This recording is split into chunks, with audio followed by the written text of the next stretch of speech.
సాక్షి ఒక పెద్ద కథనాన్ని ప్రొజెక్ట్ చేసింది. రాష్ట్రంలో బాదుడే బాదుడు అన్నటువంటి పెట్రో బాదుడు అంటూ ఏటా 5,256 కోట్ల రూపాయలు బాధేస్తున్నారు. పెట్రోల్ డీజిల్ ధరలు తగ్గిస్తూ ఉంటే ఎన్నికల ముందు హామీలు ఇచ్చారు. ఇంధన ధరల మీద ప్రతిపక్షంలో ఉండగా ఆందోళనకి చంద్రబాబు పిలిపించారు. దేశంలో హయ్యెస్ట్ పెట్రోల్ రేట్ ఇక్కడే నడుస్తుంది. ఆంధ్రప్రదేశ్లో 109 రూపాయల 69 పైసలు ఉంది పెట్రోల్, డీజిల్ 97 రూపాయల 51 పైసలు ఉంది.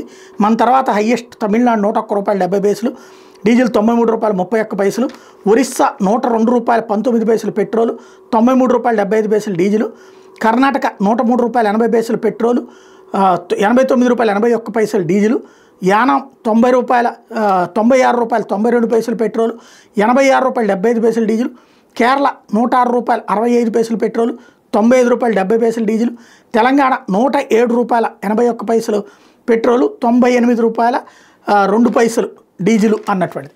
ఇందులో 5,255 కోట్ల రూపాయలు ఇట్లాగా బాధేశారు అన్నటువంటి కోణాన్ని 56 కోట్ల రూపాయలు బాధేశారు అన్నారు. Correct, no doubt. అందులో మరి జగన్ ఏమైనా తగ్గించాడు తను వచ్చిన తర్వాతన? కేంద్ర ప్రభుత్వం 2 సార్లు 5 రూపాయలు తగ్గించింది. అదే లేకపోతే వాళ్ళు 120 రూపాయలు ఉండేది పెట్రోల్, 106 రూపాయలు ఉండేది డీజిల్. కేంద్రం తగ్గించడం వల్ల తగ్గడమే. చంద్రబాబు టైంలో 2014-19లోనే ట్యాక్సెస్ వేశారు. అమరావతి ట్యాక్స్ అని కూడా వేశారు. ఆ డబ్బులు అమరావతికి వాడాడా జగన్ 5 ఏళ్లలో?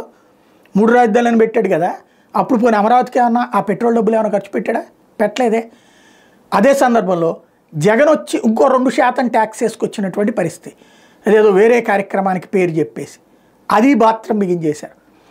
ఆ బాధులను ఏమైనా చంద్రబాబు తగ్గించారంటే లేదు. చంద్రబాబు ఇప్పుడు కంటిన్యూ చేస్తారు. అప్పుడేమో చంద్రబాబు క్రిందసారి అధికారంలో ఉన్నప్పుడేమో జగన్ బాధుడే బాధుడే అని చెప్పాడు. తర్వాత చంద్రబాబు నాయుడు ప్రతిపక్షంలో ఉన్నటువంటి సందర్భంలో జగన్ బాధుడే బాధుడే అని ఆయన అన్నారు. ఇప్పుడు మళ్ళీ చంద్రబాబు బాధుడే బాధుడే అని ఇద్దరు కలిసి బాధడమే తప్పించి దేశంలోనే రికార్డు ఏంటంటే అత్యధిక పెట్రోల్ ఆంధ్రలోనే బాధుడు.